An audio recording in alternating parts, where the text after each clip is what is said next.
नमस्कार। मैं नयन चौकसी आपके जीवन में रहे खुशियों भरी मस्ती। आइए सीखते हैं आज की कहानी से कुछ नया। कहानी का शीर्षक है 100 ऊंट।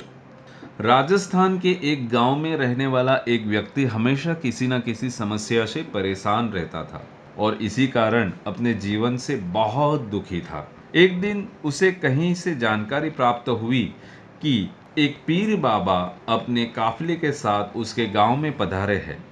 उसने तय कर लिया कि वह पीर बाबा से मिलेगा और अपनी जीवन की समस्याओं के समाधान के बारे में उपाय पूछेगा। शाम को वह उस स्थान पर पहुंच गया जहां पीर बाबा रुके हुए थे।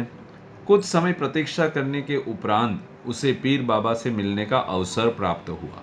जब उन्हें प्रणाम कर बोला, बाबा, मैं अपने जीवन में एक के बाद एक आ रही समस्याओं से बहुत परेशान हूं।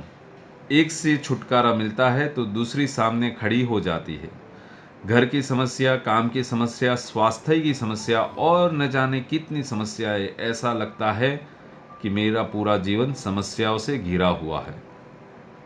कृपा करके कुछ ऐसा उपाय बताइए कि मेरी जीवन की सारी समस्या खत्म हो जाए और मैं शांतिपूर्ण और खुशहाल जीवन से जी सकूं।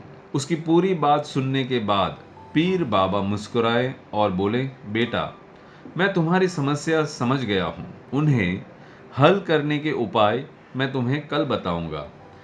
इस बीच मेरा एक छोटा सा काम कर दो। व्यक्ति तैयार हो गया। पीर बाबा बोले, बेटा, मेरे काफिले में 100 ऊंट है। मैं चाहता हूं कि आज रात तुम उनकी रखवाली करो। जब भी 100 ऊंट बैठ जाए तो तुम सो जाना। यह कहकर पीर बाबा अपने तंबू में सोने के लिए चले गए। व्यक्ति ऊंटों की देखभाल करने लगा। अगली सुबह पीर बाबा ने उसे बुलाकर पूछा, बेटा, तुम्हें रात को नींद कैसी आई? कहाँ बाबा, पूरी रात मैं एक पल भी नहीं सो सका। मैंने बहुत प्रयास किया कि सभी ऊंट एक साथ में बैठ जाए ताकि मैं चैन से सो सकूं, किंतु मेरा प्रयास सफल न हो सका। कुछ ऊंट तो स्वयं बैठ गए और कुछ बहुत प्रयास करने के बाद भी नहीं बैठे। कुछ बैठ भी गए तो दूसरे उठ खड़े हुए। इस तरह पूरी रात बीत गई। व्यक्ति ने उत्तर दिया। पीर बाबा मुस्कुराते हुए बोले, यदि मैं गलत नहीं हूं तो तुम्हारे साथ आजकल यही हो रहा है। कईयों को तुमने अपने प्रयासों से बिठाया। कई तुम्हारे बहुत प्रयासों के बाद भी नहीं बैठे। बाद में तुमने देखा कि वे उनमें से कुछ अपने आप बैठ गए। बिल्कुल ऐसा ही हुआ बाबा, व्यक्ति उसके बाद बोला। तब पीर बाबा ने उसे समझाते हुए बोला, क्या तुम समझ पाए कि जीवन की समस्याओं इसी तरह है?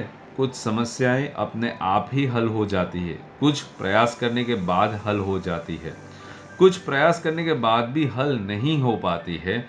कल रात तुम्हें अनुभव किया होगा कि चाहे तुम कितना भी प्रयास कर लो, तुम एक साथ सारे ऊँटों को नहीं बिठा सकते। तुम एक को बिठाते हो और दूसरा खड़ा हो जाता है। दूसरों को बिठाते हो तो तीसरा खड़ा हो जाता है। जीवन की समस्या इन ऊँटों की तरह है। एक समस्या हल होती है और दूसरी खड़ी हो जाती है। समस्याएं जीवन का हिस्सा और हमेशा रहेगी। कभी ये कम है, कभी ज्यादा। बदलाव तुम्हें स्वयं में लाना है और हर समय इनमें से उलझे रहने के स्थान पर इन्हें एक तरफ रखकर जीवन में आगे बढ़ना है। व्यक्ति को पीर बाबा की बात समझ आ गई और उसने निश्चय कर लिया कि आगे से वह कभी भी अपनी समस्याओं को खुद पर हावी नहीं होने देगा। चाहे सुख हो या दुख, जीवन में आगे बढ़ता चला जाएगा। दोस्तों, कहते हैं कि कर भला तो हो भला।